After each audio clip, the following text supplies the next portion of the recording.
غرباء غرباء غرباء.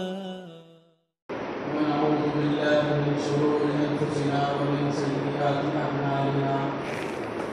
من يهده الله فلا مضل له ومن يضلله فلا هادي له. وأشهد أن لا إله إلا الله وحده لا شريك له.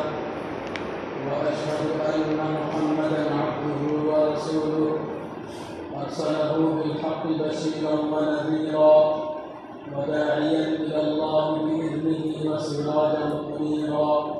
أما بعد، فإن خير الحديث كتاب الله، وخير الهدي هدي محمد صلى الله عليه وسلم، وشر الأمور محدثاتها، وكل محدثة بدعة، وكل بدعة ضلالة، وكل ضلالة في النار. أعوذ بالله السميع العليم من الشيطان الرجيم من همزه ونفخه ونفسه. بسم الله الرحمن الرحيم.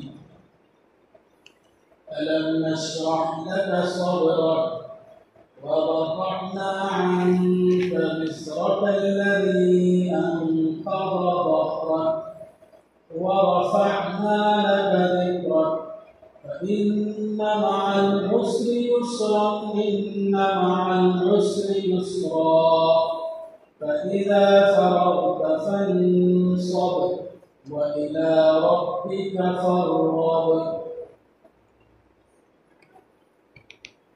اللہ کی توفیق سے آج جس موضوع پر مجھے خطاب کرنا ہے وہ ہے سیرت رسول سورۃ الانشراح کی روشنی.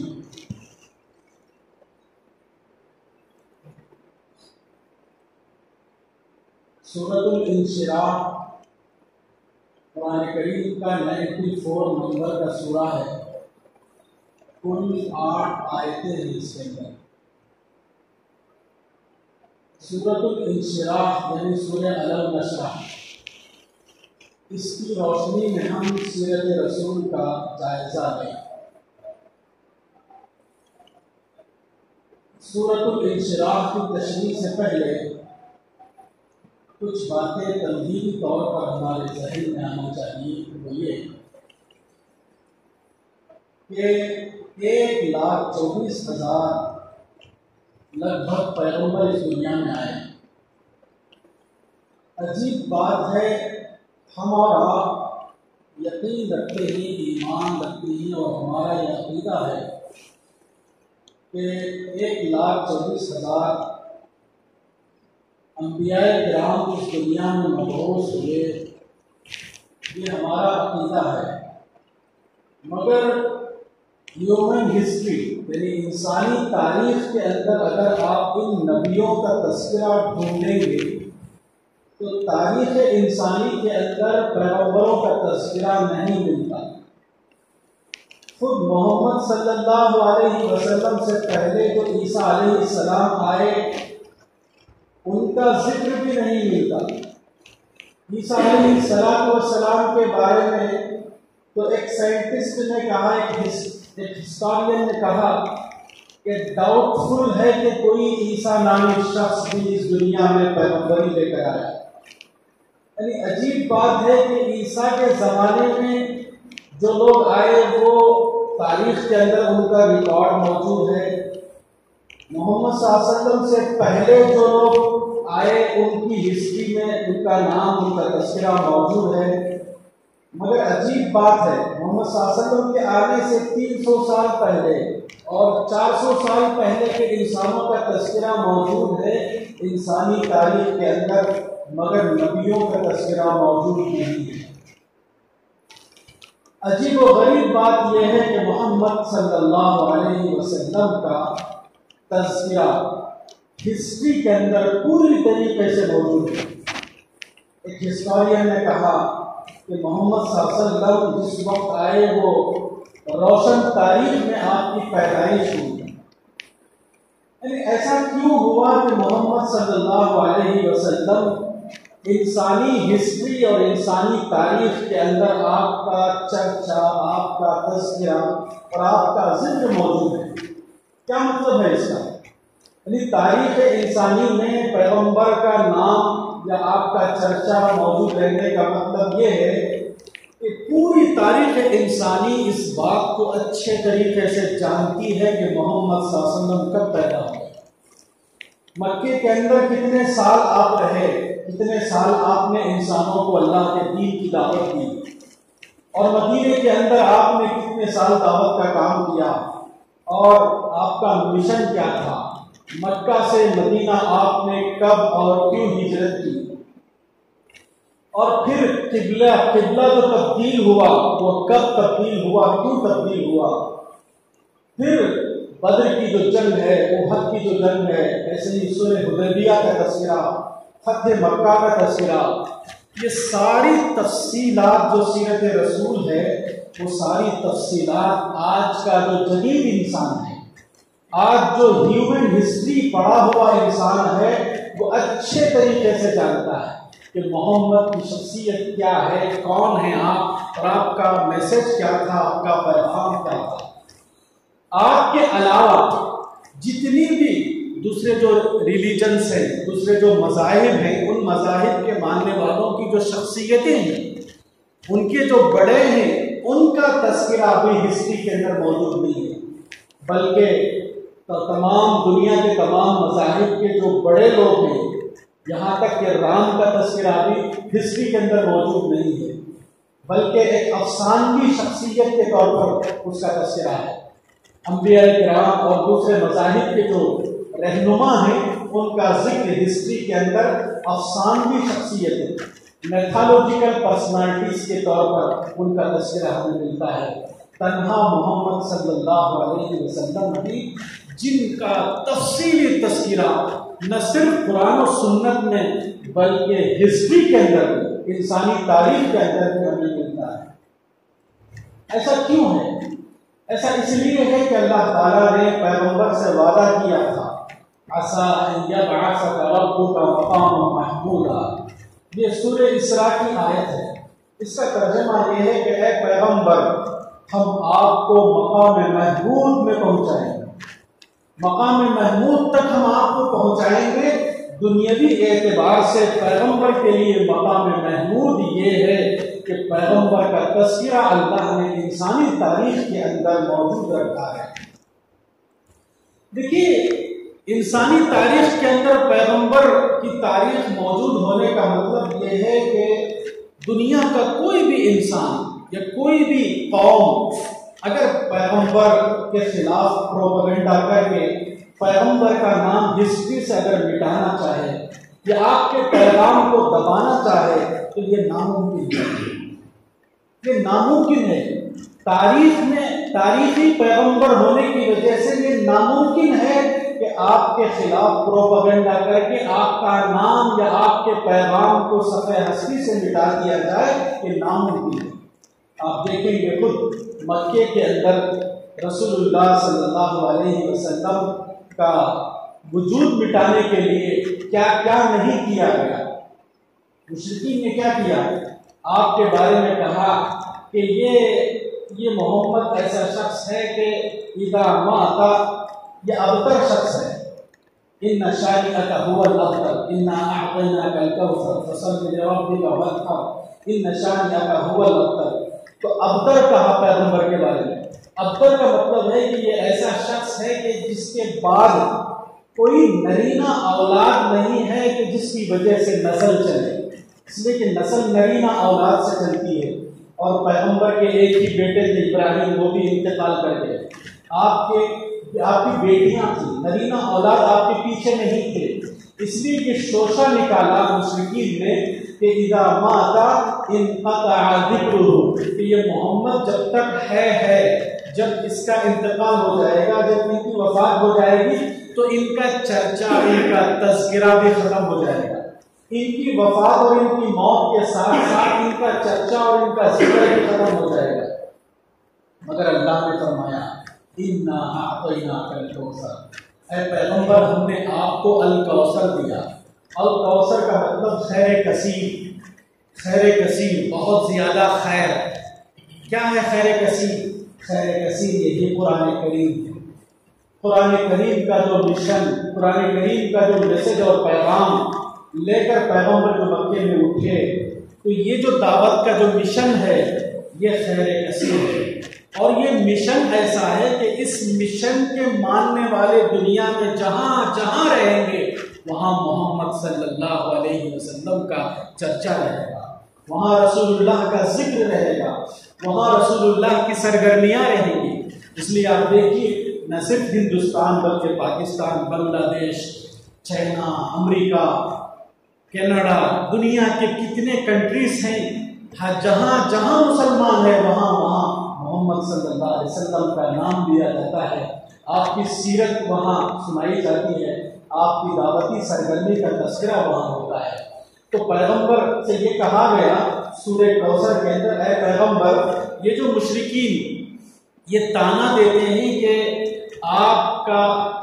آپ کی چونکہ نرینہ اولاد نہیں ہے تو آپ کے انتقال کے بعد آپ کا چرچا بھی ختم ہو جائے گا، ان سے کہیے کہ ان کا معاملہ ایسا ہے، آپ کا معاملہ ایسا نہیں ہے، ان کا تذکرہ اور چرچا صرف مکہ اور عرب کی حد تک ہے، جب یہ ختم ہو جائیں گے تو بس مکے کے لوگ تھے، اور مکے کے تھے بھی تو وہ مخالفین رسول تھے، رسول کے مشن کے مخالف کے طور پر ان مشرکین کا چرچا رہے گا۔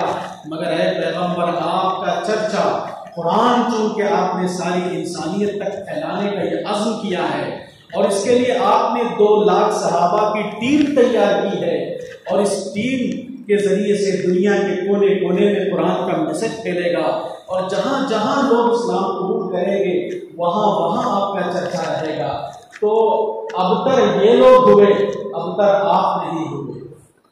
تو رسول اللہ صلی اللہ علیہ وسلم یہ تنہا شخص ہیں جن کا انسانی تاریخ کے اندر آپ کا تفصیلی تذکرہ موجود ہے، اور مدینے کے اندر آپ کی جو قبر موجود ہے، یہ بہت بڑا ایک میراکل اور معجزہ ہے کہ یہ وہ پیغمبر نہیں جو روشن تاریخ کے اندر آئے۔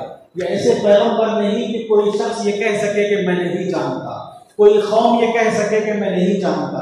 روشن تاریخ کے اندر آنے والے یہ پیغمبر ہیں۔ باقی دوسرے انبیاء کرام کا معاملہ یا دوسرے جو رہنما، دوسرے مذاہب کی جو رہنما ہیں، ان کو میتھالوجیکل پرسنالٹیز یعنی افسانوی شخصیتوں کے طور پر ان کا تذکرہ ملتا ہے۔ اب آئیے سورہ انشراح کی روشنی میں رسول اللہ صلی اللہ علیہ وسلم کی سیرت کا ہم جائزہ لیں۔ دیکھیے الم نشرح لک صدرک ووضعنا عنک وزرک الذی انقض ظہرک، یہ ترجمہ تو ہم جانتے ہیں کہ الم نشرح لک صدرک، اے پیغمبر یاد کیجیے کیا ہم نے آپ کا شرح صدر نہیں کیا، آپ کے سینے کیا ہم نے نہیں کھولا۔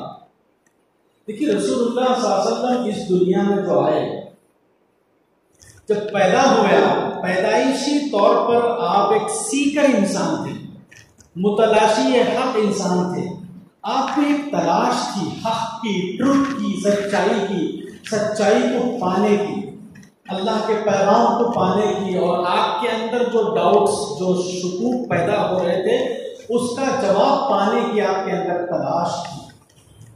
یہی تلاش تھی جس کی وجہ سے رسول اللہ صلی اللہ علیہ وسلم غار حرا کا رخ کرتے تھے۔ غار حرا جو پہاڑ ہے وہاں آپ پانی اور ستو جو بھی کھانے کی چیزیں ہوتی تھی وہ اپنے ساتھ لے لیتے اور غار حرا پہاڑ کا رخ کرتے۔ آپ کو سوسائٹی اور معاشرہ اور مکے کے تہذیب سے کوئی لگاؤ نہیں تھا، کوئی دلچسپی نہیں تھی، اس لیے کہ آپ آنکھ جب کھولے تو بت پرستی کا ماحول تھا، ہر طرح کی بے حیائی کا ماحول تھا، تو آپ کا دل نہیں لگتا تھا، بت پرستی سے دل نہیں لگتا تھا، بے حیائی سے دل نہیں لگتا تھا، لوگوں کے ایکٹیویٹیز سے دل نہیں لگتا تھا، آپ بے چین رہتے تھے، اور اسی بے چینی کی تلاش میں کہ مجھے چین مل جائے، مجھے سکون مل جائے، آپ ساتھ میں پانی اور کھانے کی چیزیں لے کر غار حرا کا رخ کرتے ہیں۔ غار حرا میں آپ جو غار حرا حقیقت میں اسپرٹ آف انکیوری جو آپ کے اندر تھی کہ مجھے سچائی کو پانا ہے۔ دیکھیے ہر انسان جو بھی اگر ماحول سے متاثر نہ ہو ماحول کی کنڈیشننگ سے اگر وہ پاک ہو تو ہر انسان کے اندر کچھ سوالات پیدا ہوتے ہیں کہ میں کون ہوں، مجھے کس نے پیدا کیا، مجھے پیدا کرنے والا کیوں پیدا کیا، موت کیا ہے، موت سے پہلے مجھے کیا کرنا ہے، موت کے بعد کیا ہونے والا ہے۔ ایک انسان کے اندر یہ سوالات پیدا ہوتے ہیں، اس لیے کہ ان سوالات کا جواب کسی پہاڑ کے اوپر نہیں ملے گا جانے سے کہاں، وہاں کوئی لٹکا ہوا یا لکھا ہوا نہیں ملے گا کہ اس کا جواب، یا کسی اور جگہ اونچائی پہ نہیں ملے گا، اس کا جواب اللہ ہی کی طرف سے مل سکتا ہے۔ تو اسی تلاش اور جستجو میں رسول اللہ صلی اللہ علیہ وسلم بے چین رہتے تھے۔ اسی بے چینی کا تذکرہ سورہ زحا میں کیا گیا، وَوَجَدَكَ ضَالًّا فَهَدَىٰ، اے پیغمبر ہم نے آپ کو سی کر پایا، یعنی حق کی تلاش اور جستجو کرنے والا ہم نے آپ کو پایا، فَهَدَىٰ، تب ہم نے آپ کو رہنمائی کی، تب ہم نے آپ کو کی گائیڈنس کی اور آپ کو وحی کے ذریعے سے آپ کو پرسکون اور اطمینان والا انسان بنایا۔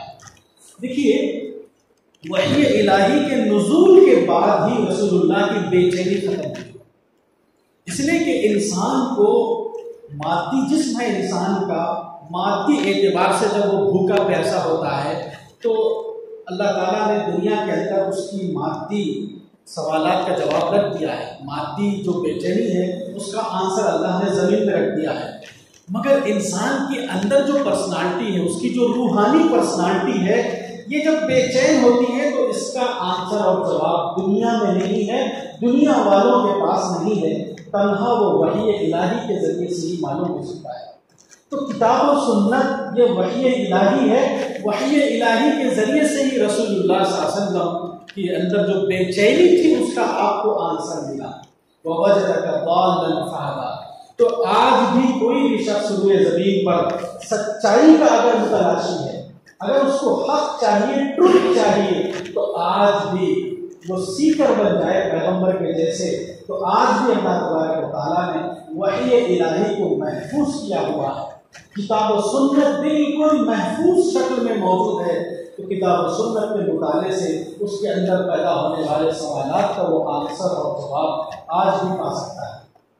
تو الم نشرح لک صدرک، اے پیغمبر کیا ہم نے آپ کو شرح صدر نہیں کیا؟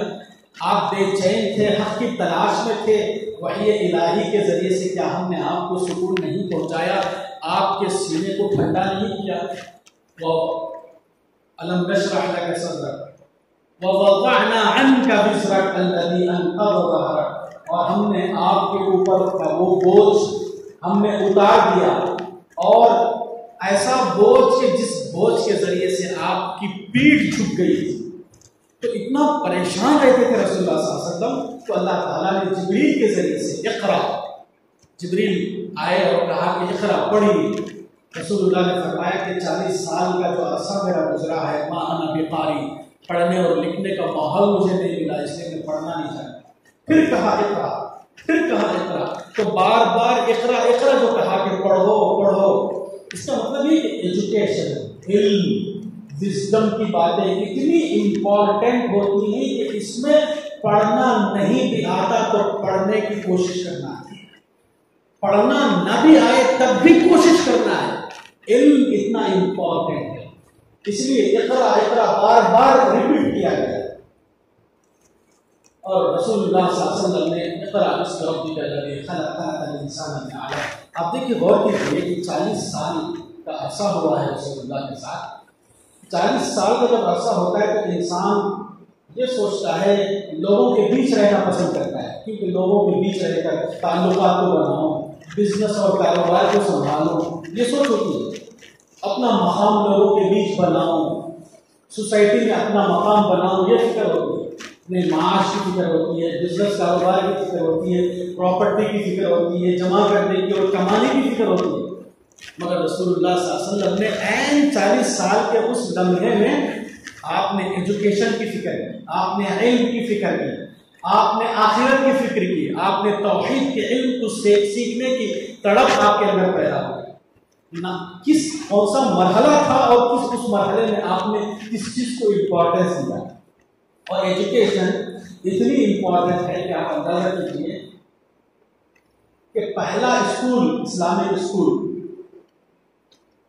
جب قیدی بن کے آئے بدر کے اندر مشرکین، تو ان کو آزاد ہونے کا طریقہ رسول اللہ نے یہ بتایا کہ ایک کام کرو کہ تم لوگ مسلمانوں کے 10 بچوں مسلمانوں کے 10 بچوں کے لیے ایک ٹیچر، مشرکین جو قیدی بن کے آئے تھے نا، ان قیدیوں کو آزاد ہونے کا طریقہ رسول اللہ نے بتایا کہ ایسا کرو کہ تم میں سے ایک شخص علم سکھائے گا مسلمانوں کے 10 بچوں، اس طرح سے تم کو آزادی ملے گی، تم اپنے آپ کو چھڑا سکتے ہو۔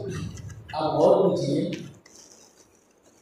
یہ پہلا مدرسہ ہے، پہلا اسلامک اسکول ہے جس کے ٹیچرز مشرک ہیں، پڑھنے والے بچے صحابہ کی اولاد ہیں۔ اور کیجیے ایجوکیشن کتنا امپورٹنٹ ہے، علم کتنا امپورٹنٹ ہے۔ ہمارا ٹیچر غیر مسلم رہے ہم پسند نہیں کرتے، رسول اللہ نے پسند کیا۔ ہمارا ٹیچر غیر مسلم رہے، ہمارا ٹیچر دوسرے مذہب کا رہے، ہم کو پسند نہیں آتا۔ ہم اس خوف کا شکار رہتے ہیں کہ کہیں اس کے عقائد کو نہ اپنا لے۔ رسول اللہ نے سب سے پہلا مدرسہ جس کے ٹیچرز اسٹوڈنٹس تو صحابہ کی اولاد ہے، صحابہ کی نسل ہے، اور پڑھانے والے مشرک اور غیر مسلم ہیں۔ اصل میں ایجوکیشن اتنا امپورٹنٹ ہے کہ غیر مسلم رہے، ملحد رہے، کوئی بھی رہے، مگر اس کو ٹیچر بنانے تیار ہو جاؤ، اس لیے کہ علم کی اہمیت اس قدر ہے۔ اور دوسرا ہے کہ ہم اسلامک اسکول بول کے اسکولز الگ کر لیں گے، ٹیچرز مسلمز، اسٹوڈنٹس مسلمز، تو کمی کیا رہ جائے گی کہ غیر مسلم سے کب آپ کا انٹریکشن ہوگا، غیر مسلم سے کب آپ کی ملاقات ہوگی، غیر مسلم کو کب آپ پڑوسی بنا سکیں گے، غیر مسلم کے ساتھ کب آپ ملاقات کر سکیں گے، جبکہ ہماری حیثیت داعی کی حیثیت ہے اور دوسرے تمام انسانوں کی حیثیت مدعو کی حیثیت ہے۔ داعی اور مدعو کا انٹریکشن نہیں ہوگا تو پھر قرآن کی بات کہاں آئے گی، سیرت کی بات کہاں آئے گی، توحید اور آخرت کی دعوت کی بات کہاں آئے گی؟ تو اسی وجہ سے اسلامک اسکولز بول کے ہم لوگ جو الگ الگ کر لیے اور اپنے کمیونٹی کے اسکولز اور مدرسے جو الگ کر لیے، اس کا بہت بڑا نقصان یہ ہوا کہ غیر مسلم ہم سے دور ہو گئے، غیر مسلم کا محلہ الگ ہو گیا، غیر مسلم کی اسکول اور کالج الگ ہو گئے، غیر مسلم کا جاب الگ ہو گیا، اس کا چہرہ بہت کم ہمیں دیکھنے کو ملتا ہے، اس کے ساتھ مل بیٹھنے، اس کے ساتھ چائے پانی، اس کے ساتھ انٹریکشن، اس کے ساتھ ڈسکشن، اس کو قرآن کریم کا ترجمہ ٹرانسلیشن تحفے میں دینا، یہ سب ماحول ختم ہو گیا، اس لیے کہ ہم اولڈ سٹی میں رہے، وہ نیو سٹی میں رہے، ہماری کالونی الگ ہوگی، ان کی کالونی الگ ہوگی۔ تو ہم نے ایک فائدہ سوچا مگر اس سے بڑا نقصان نکلا۔ تو ایجوکیشن اتنا امپورٹنٹ ہے کہ اقرا، کہ آپ پڑھیے، پڑھنا نہ آئے تب بھی آپ پڑھنے کی کوشش کیجیے، اور پڑھنے کے معاملے کو یا دین کے معاملے کو رسول اللہ نے اتنا امپورٹنٹ دیا کہ 40 سال کی جو مدت ہوتی ہے اس میں انسان اپنی دنیا کو سنوارنے کی فکر کرتا ہے، مگر ایسے موقع پر رسول اللہ نے آخرت کو سنوارنے کی فکر کیا۔ تو ألم نشرح لك صدرك ووضعنا عنك وزرك الذي أنقض ظهرك ورفعنا لك ذكرك فإن مع العسر يسرا إن مع العسر يسرا۔ دیکھیے اس سورے کے اندر ان مع العسر یسرا 2 مرتبہ آیا ہے۔ کیا مطلب ہے اس کا؟ کہ مشکل کے ساتھ آسانی ہے، بے شک مشکل کے ساتھ آسانی ہے۔ آئیے ان دونوں آیتوں میں نبوت سے پہلے رسول اللہ کی مشکل کے ساتھ آسانی کیا تھی، اور نبوت کے بعد پیغمبری عطا ہونے کے بعد آپ کے ساتھ مشکل کے ساتھ آسانی کیسے ہوئی۔ نبوت سے پہلے مشکل کے ساتھ آسانی کا مطلب یہ ہے کہ رسول اللہ بار بار غار حرا کا رخ کرتے تھے، آپ کے اوپر ایک بوجھ جیسا آپ کو محسوس ہوتا تھا، اس لیے کہ آپ کے اندر جو سوالات پیدا ہوتے تھے اس کا جواب نہیں مل پا رہا تھا کہ میں کون ہوں، میں کس لیے دنیا میں آیا، مجھے کس نے کریٹ کیا ہے، میں خود تو کریٹ ہو کے نہیں آیا، مجھے کسی نے کریٹ کیا ہے، کریٹ کرنے والا پرپس کیا ہے، اس کا پرپس آف لائف کیا ہے، ڈیتھ کیا ہے، پری ڈیتھ کیا ہے، پوسٹ ڈیتھ پیریڈ کیا ہے، مجھے کیا کرنا چاہیے، مجھے کیوں پیدا کیا گیا۔ یہ جو بے چینی پیغمبر کے اندر پیدا ہوتی تھی، یہ عسر تھا، یہ مشکل تھا، مگر وحی الہی کے ذریعے سے آپ کے اس مشکل کو آسانی میں تبدیل کر دیا گیا۔ تو پہلا ان العسر یسرا کا مطلب یہ ہے۔ تو آج بھی اگر کوئی شخص سچائی کا متلاشی ہے تو ضرور اس کو کتاب و سنت کے مطالعے سے اور اہل علم سے رجوع ہونے سے اس کا آنسر اس کو مل سکتا ہے۔ دوسرا جو ان مع العسر یسرا ہے، اس کا مطلب کیا ہے کہ نبوت ملنے کے بعد آپ کے لیے مشکل آسانی میں کیسے تبدیل ہوگی، یعنی ڈس ایڈوانٹیج کیسے ایڈوانٹیج بن گیا، ناکامی کو کیسے آپ نے کامیابی میں بدلا نبوت کے بعد۔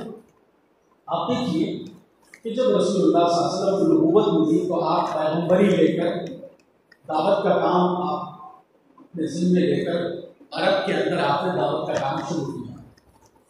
تو جو ہی آپ نے دعوت کا کام شروع کیا تو عرب کے لوگ آپ پر ٹوٹ پڑے۔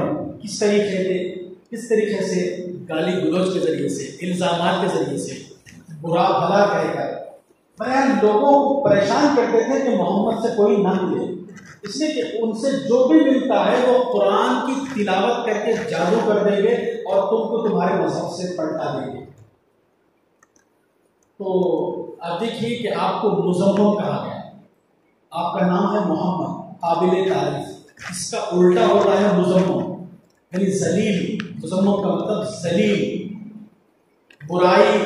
برا انسان، برائی کے قابل انسان، مزمم کہا گیا۔ اور آپ کو پاگل کہا گیا، مجنون کہا گیا، آپ کو شاعر کہا گیا، آپ کو ساحر، جادوگر کہا گیا۔ اسی لیے سورہ قلم میں اللہ نے کہا کہ ما انت بنعمت ربک بمجنون، اے پیغمبر آپ اپنے رب کی رحمت سے آپ پاگل نہیں ہیں۔ تو آپ کو مختلف الفاظ ایسے دیے گئے کہ جس کے ذریعے سے لوگ آپ سے کترائیں، آپ سے دور بھاگیں۔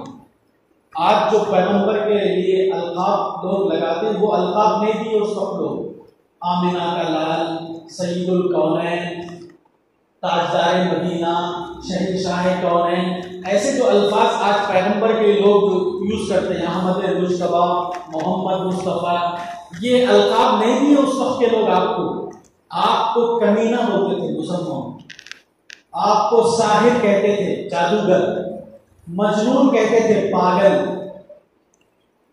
غور کرنے کی بات یہ ہے کہ یہ بظاہر عسر تھا معاملہ ہے، یہ مشکل کا معاملہ نظر آتا ہے، یہ ڈس ایڈوانٹیج دکھائی دے رہا تھا پیغمبر کی ذات کو لے کر، پیغمبر کے پیغام کو لے کر۔ مگر آپ دیکھیے کہ پیغمبر کیسے اس ڈس ایڈوانٹیج کو ایڈوانٹیج میں بدلتے ہیں، کیسے اللہ تبارک و تعالیٰ یہ آپ کے ساتھ جو بدنامی کا جو معاملہ ہو رہا تھا، جس کو قرآن نے عسر کہا، عین سین رے، عسر، تنگی، مشکل، اور کیسے اللہ تعالیٰ اس کے پیچھے یسر رکھا تھا۔ دیکھیے آپ کو گلاب چاہیے تو آپ کو ڈائریکٹ گلاب نہیں ملے گا، کانٹے سے آپ کو گزرنا ہوگا، کانٹے کے بازو گلاب ہوگا، مشکل کے بعد آسانی آئے گی۔ ہم چاہتے ہیں آسانی ہی آسانی ہونا، جس کو صرف لائف میں آسانی ہی آسانی ملے اس کی لائف ڈیڈ لائف ہوتی ہے، ڈیڈ۔ وہ ایک زندہ انسان نہیں ہوتا ہے، وہ مردہ انسان ہوتا ہے، اس کے اندر کوئی یعنی مطلب زبردست حوصلہ نہیں ہوتا ہے، اس کے اندر ڈیڈ انسان ہوتا ہے۔ دیکھنے کو ایک زندہ انسان دکھائی دیتا ہے مگر اندر سے وہ مردہ ہوتا ہے، جس کے ساتھ پریشانی آتی ہے نا لائف میں، مشکلات آتی ہیں، اور ان مشکلات کو وہ چیلنجز سمجھ کر مقابلہ کرتا ہے، سامنا کرتا ہے، تو پھر وہ اندر سے کھڑا ہو کے نکلتا ہے۔ جیسے سونا آگ میں سونار تپاتا ہے، اس کے بعد وہ کھڑا ہو کے اصلی سونا بن کے نکلتا ہے۔ تو اللہ تعالیٰ کا یہ قانون ہے انسانوں کے ساتھ کہ پہلے اس کے ساتھ مشکلات پیش آتی۔ تو آپ کے لیے ڈس ایڈوانٹیج یہ تھا کہ آپ کو برے القاب سے لوگ پکارتے تھے۔ مگر عجیب بات ہے کہ اللہ تعالیٰ کہتا ہے سورہ انشراح میں وَرَفَعْنَا لَكَ ذِكْرَكَ، اے پیغمبر ہم نے آپ کا چرچا بلند کیا۔ آپ کا چرچا کیسے بلند ہوا؟ آپ کو یہاں بدنام کیا جا رہا ہے، آپ کو گالی دی جا رہی ہے، آپ کو مزمم کہا جا رہا ہے، آپ کو ساحر اور مجنون کہا جا رہا ہے، مگر اللہ کہہ رہا ہے کہ یہ بظاہر عسر دکھائی دے رہا، بظاہر ڈس ایڈوانٹیج دکھائی دے رہا، مگر اے پیغمبر ہم نے تو آپ کو ایڈوانٹیج دے دیا، ہم نے آپ کا چرچا بلند کر دیا۔ کیا مطلب؟ اس طرح سے بدنام کرنے کا فائدہ یہ ہوا کہ پیغمبر کا نام مشہور ہو گیا، پیغمبر کا نام مشہور ہو گیا، لوگ نہیں جانتے تھے محمد کو، عرب جزیرۃ العرب کے اندر محمد کو نہیں جانتے تھے، اور پیغمبر کے پاس کوئی اسکوٹر بھی نہیں تھی کہ جا جا کے اپنا تعارف کروائیں، یا ٹیلی فون بھی نہیں تھا، موبائل بھی نہیں تھا، یا کہ کوئی سفر کے ذرائع نہیں تھے، تو آپ کے پاس کوئی اسٹیج نہیں تھا، آپ کے پاس کوئی لاؤڈ اسپیکر نہیں تھا کہ جس کو لٹکا لے کے آپ اپنا تعارف کرواتے جائیں، تو فری میں آپ کا تعارف ہو گیا بدنامی کے ذریعے سے۔ اگرچہ کہ ساحر کے ذریعے سے آپ مشہور ہوئے، مجنون کے ذریعے سے، مزمم کے ذریعے سے مشہور ہوئے، مگر مشہور تو ہوئے۔ اب لوگوں میں اسپرٹ آف انکوائری جاگی، لوگوں کے اندر تجسس جاگا، روح تجسس ان کے اندر پیدا ہوا کہ آخر محمد کے خلاف لوگ بول رہے ہیں، آخر جا کے دیکھیں۔ لوگ بول رہے ہیں کہ جو بھی مکہ آتا ہے، لوگ بولتے تھے کہ تم مکے میں کہیں بھی کسی سے بھی ملو مگر محمد سے مت ملو، اگر ان سے ملو گے تو تم پر جادو ہو جائے گا۔ تو لوگوں کے اندر اسپرٹ آف انکوائری جاگی۔ آپ یاد رکھیے کبھی بھی اچھی بات پھیلتی نہیں، کوئی اچھی بات آئی واٹس ایپ میں، آپ کو کوئی اچھا میسج آیا، آپ پھیلاتے نہیں اسے، کوئی نیگیٹو میسج آتا ہے، کوئی منفی پروپیگنڈا آتا ہے، تو آپ فوراً کیا کرتے ہیں، اس کو پورا کمپلیٹلی سننے دیکھنے سے پہلے آپ پورے اپنے گروپ میں اس کو شیئر کر دیتے ہیں۔ انسان کی سائیکالوجی ہے کہ وہ پازیٹیو باتوں پر زیادہ توجہ نہیں دیتا، نیگیٹو باتوں پر، منفی پروپیگنڈے پر بہت زیادہ توجہ دیتا ہے۔ آدمی اچھا سوچنے پر، اچھا سوچنے میں 0 نکلتا ہے، بدگمانی میں 100 نکلتا ہے، حسد میں 100 نکلتا ہے، کسی کو بدنام کرنا ہے اس میں بہت آگے نکل جاتا ہے، کسی کی نیک نامی کو پھیلانا ہے اس میں آگے نہیں نکلتا۔ انسان کی یہ سائیکالوجی۔ تو اس سائیکالوجی کا فائدہ یہ ہوا کہ رسول اللہ کا منفی پروپیگنڈا، نیگیٹو پروپیگنڈا اتنا پھیلا، جزیرۃ العرب میں اتنا پھیلا، لوگوں کے اندر روح تجسس جاگنے لگی، اسپرٹ آف انکوائری جاگنے لگی۔ آخر وہ کون ہے، آخر اس کو دیکھیں گے، اس سے ملیں گے۔ ایسے اگر آپ ڈرا رہے ہیں کہ جادوگر ہے وہ جادو کا اثر ہو جائے گا، مت جاؤ بول رہے ہیں، ارے ایسے جادوگروں کو بہت دیکھ لیا ہوں دنیا میں، آخر وہ کیسا جادوگر ہے جا کے دیکھ لیں۔ ایسے بہت سارے صحابہ آئے، تو ایک صحابی اسی طریقے سے لوگ ان کو منع کیے کہ ان سے قریب مت جاؤ، تو وہ آئے رسول اللہ صلی اللہ علیہ وسلم۔ شروع میں آتے تھے تو کان کے اندر روئی رکھ کے آتے تھے، مگر ایک بار سوچا آخر کب تک روئی رکھ کے جائیں گے بھائی، آخر دیکھیں گے اس کا پیغام سنیں گے۔ تو جو ہی قرآن کریم رسول اللہ کی زبانی انہوں نے سنا، فوراً متاثر ہو گیا اور نبی کے ساتھی بن گئے۔ ایسے بہت سارے صحابہ کرام کے نام آتے ہیں کہ جنہوں نے رسول اللہ صلی اللہ علیہ وسلم سے ملاقات کی اور وہ متاثر ہو کر رسول اللہ کے ساتھی بن گئے۔ طفیل بن عمر الدوسی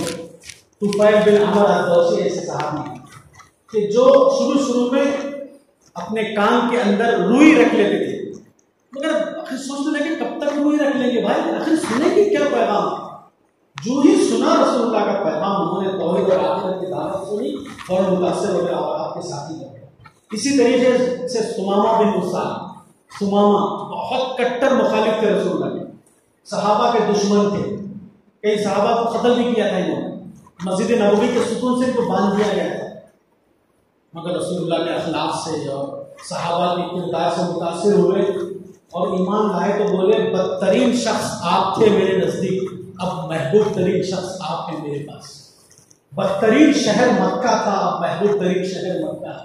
بدترین مذہب اسلام تھا، بہترین مذہب اسلام۔ تو رسول اللہ صلی اللہ علیہ وسلم کے ساتھ جو ہوا اصل میں معاملہ، آپ کو جو بدنام کیا گیا، آپ کے خلاف جو بھی کیا گیا پروپیگنڈا، بظاہر وہ عسر تھا، مگر اللہ تعالیٰ نے اس کو یسر میں بدلا۔ جسے کاٹا ہوتا ہے اور کاٹے کے بازو گلاب کا پھول ہوتا ہے، تکلیف اور تنگی کے بعد جسے آسانی آتی ہے۔ تو رسول اللہ صلی اللہ علیہ وسلم کی سیرت کا سب سے اہم جو معاملہ ہے وہ یہ کہ رسول اللہ اپنی زندگی میں جو سکسس ہوئے، جس کا اعتراف گاندھی نے کیا، گاندھی نے بہت اچھے الفاظ میں رسول اللہ کو یاد کیا۔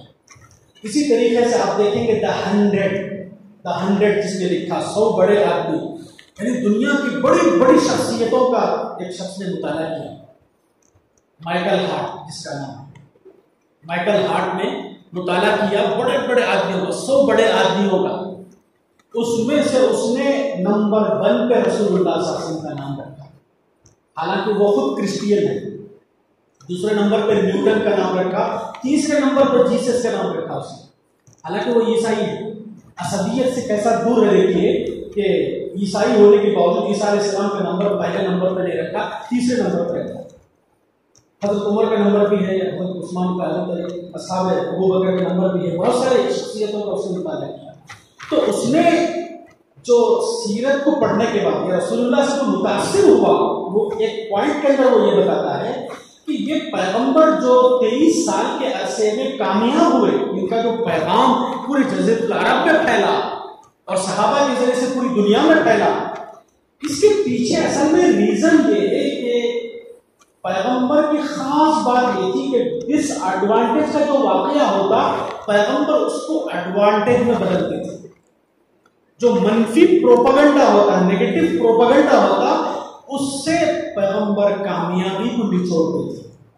یہ آپ کی خاص بات ہے، یعنی آپ کے ساتھ جو مشکلات پیش آتی، پریشانیاں پیش آتی، آپ کو ستایا جاتا، تو آپ اس سے متاثر نہیں ہوتے تھے، فوراً نیگیٹو نہیں ہو جاتے، فوراً ستانے والے سے نیگیٹو نہیں ہوتے، اس کے خلاف بددعا نہیں کرتے، اس کے اوپر لان تان نہیں کرتے تھے جیسے آج مسلمان کر رہے ہیں۔ پیغمبر ایسا نہیں کرتے تھے۔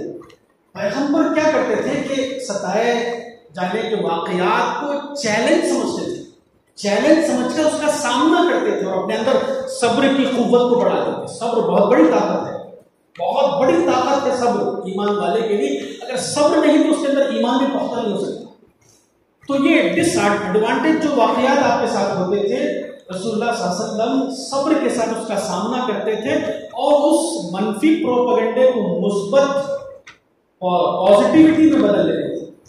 یہ مائیکل ہارٹ نے اس پوائنٹ کو نوٹ کیا ہے، 100 نے اس میں پہلے نمبر پر رسول اللہ کو رکھنے کا ریزن یہ بتایا، اور خود ایک مستشرق اورینٹلسٹ جس کو بولتے ہیں، ایکلیٹ اس کا نام ہے، کیونکہ جتنے بھی اورینٹلسٹ ہوتے ہیں، مستشرق ہوتے ہیں، وہ لوگ قرآن اور سنت یا سیرت کو پڑھتے ہیں تو نیگیٹو مائنڈ سیٹ سے پڑھتے ہیں، اس میں غلطیاں نکالنا، یہ ارادے سے پڑھتے ہیں۔ اس نے بھی سیرت رسول کو نیگیٹو مائنڈ سیٹ سے پڑھا، مگر پڑھتے گیا تو متاثر ہوتے گیا۔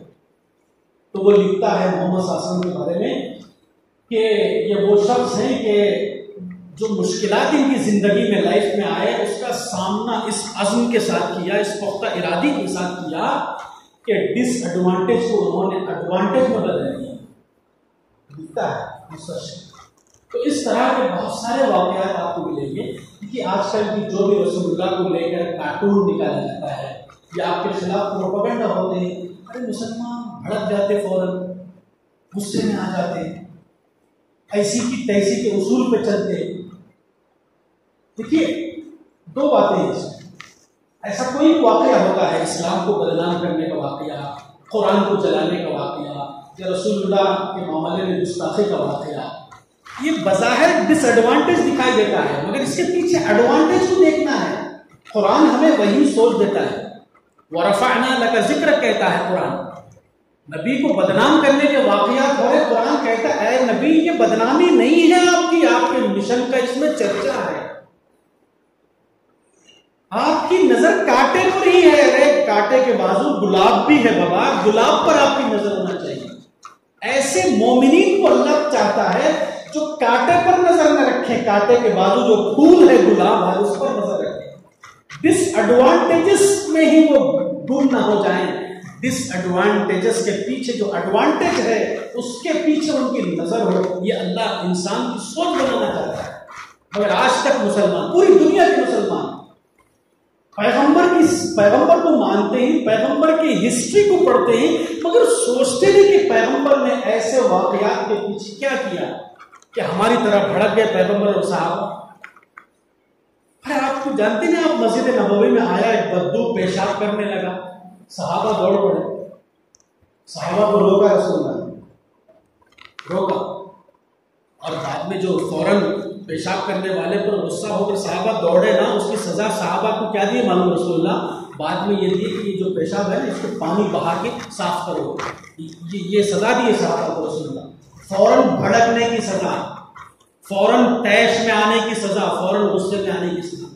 کہا صحابہ سے رک جاؤ، پورا پیشاب سے فارغ ہونے دو اسے۔ پورا جب وہ فارغ ہوا تو رسول اللہ صلی اللہ علیہ وسلم اس کو بلایا۔ رسول اللہ سے یہی ہے سیکھنے کی چیز۔ ہم کیا سیکھ رہے ہیں بولیے آپ؟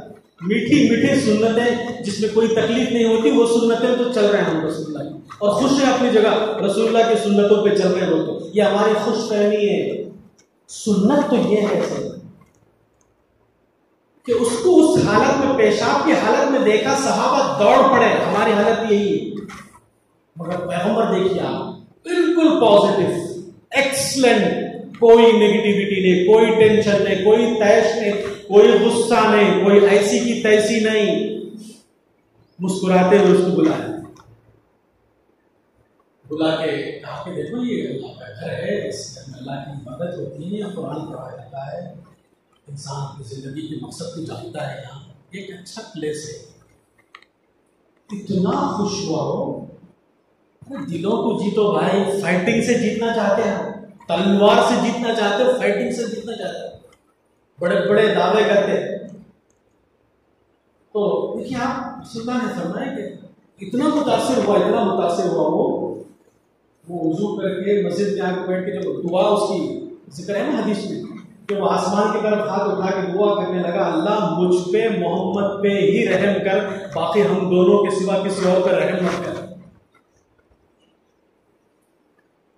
یہ دل جیتنے کا فائدہ ہے، صبر کا فائدہ، برداشت کا فائدہ، جو مسلمانوں میں نہیں ہے۔ نہ صرف وہ متاثر ہوا بلکہ پبلک باقاعدہ پلان کر کے بھیجی تھی اسے، دونوں کو لڑانا بول کے، مسلمانوں کو غیر مسلموں کو لڑانا بول کے بھیجی تھی۔ گھر گھر جا کے کہتا ہے کہ محمد نے ڈانٹا نہیں، گالی نہیں دیا، مجھے نہیں مارا، محمد کے ساتھ ٹیم تھی صحابہ کی، ان کے ذریعے سے مجھے مارنے نہیں لگایا۔ اتنا خوش ہو کے خوشی کا اظہار جو کرتا ہے وہ گھر گھر جا کر ڈور ٹو ڈور۔ آپ صرف دل جیت کے چھوڑیے، مبلغ وہ بنے گا، آپ بیٹھے رہیے اپنی جگہ، مبلغ وہ بن کے نکلے گا، دائی وہ بن کے نکلے گا۔ نہ صرف وہ اسلام قبول کرتا ہے بلکہ اس کا پورا قبیلہ مسلمان ہوتا ہے۔ برداشت نہیں، مسلمان ڈس ایڈوانٹیج کچھ ہو گیا، اذان کے خلاف کوئی بول دیا فوراً بھڑک جاتے، قرآن کے ساتھ کچھ معاملہ ہو فوراً بھڑک جاتے، رسول کے ساتھ گستاخانہ معاملہ فوراً بھڑک جاتے۔ صبر کرو، یہی تو موقع ہے اس کو سیرت دینے کا۔ سیرت کے ساتھ، سیرت رسول کے معاملے میں گستاخی ہوتی ہے تو تبھی تو پبلک، نہیں جاگنے والی پبلک جاگتی ہے، جو سوئی ہوئی پبلک ہوتی ہے وہ آنکھ کھولتی ہے، تبھی تو ٹی وی کا رخ کرتے ہیں، اب کیا ہوگا، ریاکشن دیکھیں گے۔ اب دیکھتے ہیں ٹی وی پہ مسلمان ٹہرا جلا رہے ہیں، مسلمان جو ہے نا وہ دکانہ چلا رہے ہیں، مسلمان گڑبڑ کر رہے ہیں، ریالی نکال رہے ہیں، احتجاج کر رہے ہیں۔ سوچیں گے یہ محمد کی امت ایسی بدماش ہے تو محمد کیسے رہے ہو؟ نعوذ باللہ۔ تو محمد کو بدنام کرنے والے مسلمان ہوئے، غیر مسلم کام ہو۔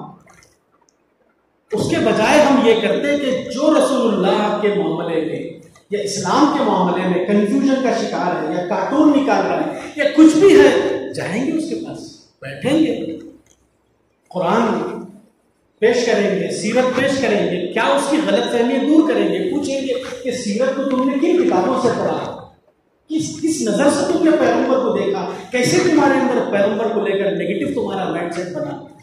یہی تو انٹریکشن کا موقع۔ پامفلیٹ بنائیے آپ سیرت پر، لٹریچر بنائیے آپ، جو لٹریچر آپ کے پاس ہے وہ سیرت کا تقسیم کیجیے، ایسے لوگوں کے بیچ فری تقسیم کیجیے۔ اس سے بہتر اور کیا ایڈوانٹیج ہو سکتا ہے کہ اسپرٹ آف انکوائری لوگوں کی جاگی ہے، لوگ بیدار ہو گئے، لوگ ہوشیار ہو گئے، لوگ آنکھیں کھولے ہیں، کان کھولے ہیں۔ تو یہی تو موقع ہے اسلام کو پھیلانے، اسلام کا انٹروڈکشن کروانے کا۔ اب دیکھیے رسول اللہ صلی اللہ علیہ وسلم کی زندگی میں آپ دیکھیے کہ وہ عورت جو آپ گزرتے تو کچرا ڈالتی تھی، آپ پر کچرا ڈالتی تھی، پیغمبر کو گالی دینے سے بھی برا ہے کچرا ڈالنا۔ پیغمبر کے ساتھ گستاخی کرنے سے بھی برا ہے کچرا ڈالنا. جب وہ بیمار ہوتی ہے پیغمبر اس کے گھر عیادت کے لیے تشریف لے جاتے ہیں. یہ ہے پیغمبر. پیغمبر کی اس شخصیت کو سمجھے ہم. یہودی کا بچہ بیمار ہوتا ہے رسول اللہ اس کی عیادت کے لیے جاتے ہیں. مدینے کے اندر یہودی کا جنازہ جانے لگتا ہے, ریسپیکٹ کے لیے رسول اللہ کھڑے ہو جاتے ہیں. صحابہ کہتے ہیں وہ تو یہودی ہے. پیغمبر کہتے ہیں الیست نفسا, کیا وہ انسان نہیں؟ تم اس کو یہودی کی نظر سے دیکھ رہے ہو اور میں پیغمبر انسان کی نظر سے دیکھ رہا ہوں. انسان کی نگاہ سے دیکھنا, یہ نگاہ پیدا کیجیے تبھی پیغمبر کی حکم ہوتی ہے. عبداللہ ابن ابی منافقوں کا سردار, کیا کیا نہیں کیا اس نے. حضرت عائشہ رضی اللہ عنہا جو رسول اللہ صلی اللہ علیہ وسلم کے گھرانے کو بدنام کرنے کے لیے سب سے پیش خاصوں سے آتے تھے.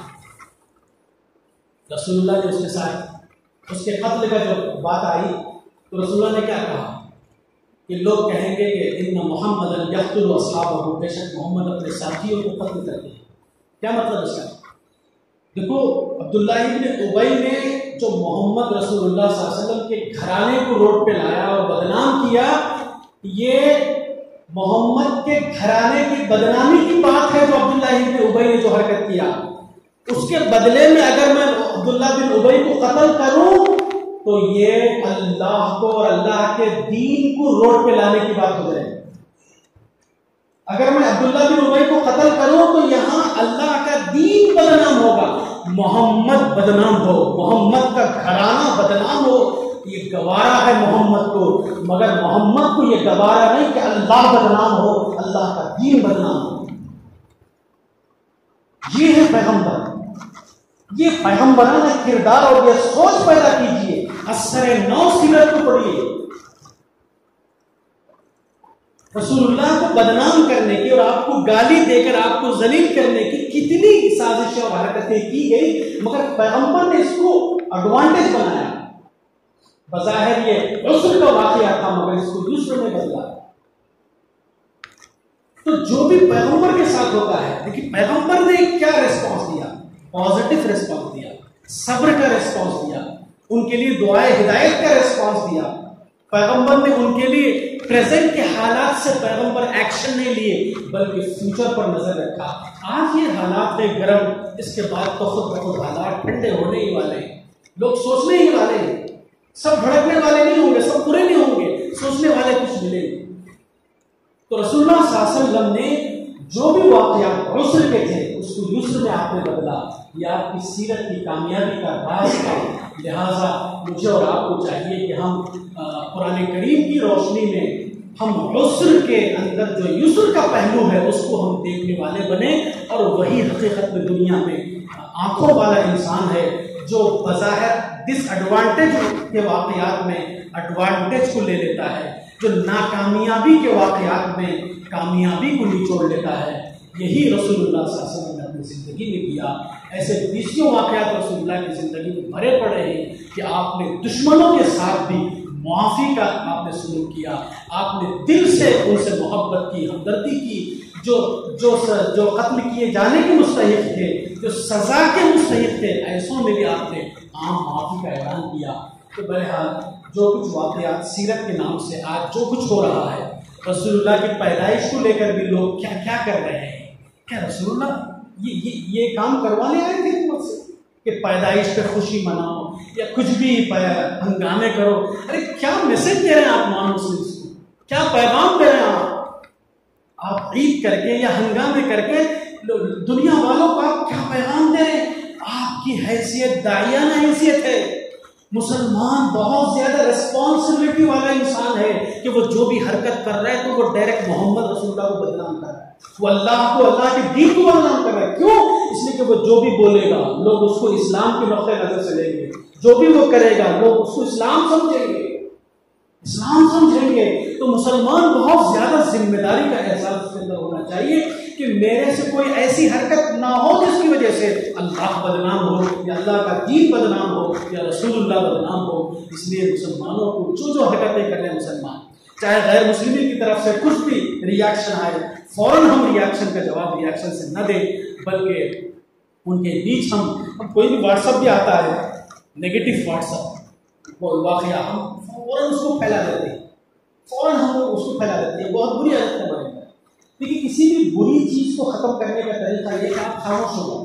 حضرت عمر نے کہا امیت الباطل بسم کہانی، کسی غلط اور باطل چیز کو اگر آپ مارنا چاہتے ہیں، ختم کرنا چاہتے ہیں، تو زبان پہ اس کا چرچا ہی مت کرو، زبان پہ اس کا ذکر ہی مت کرو.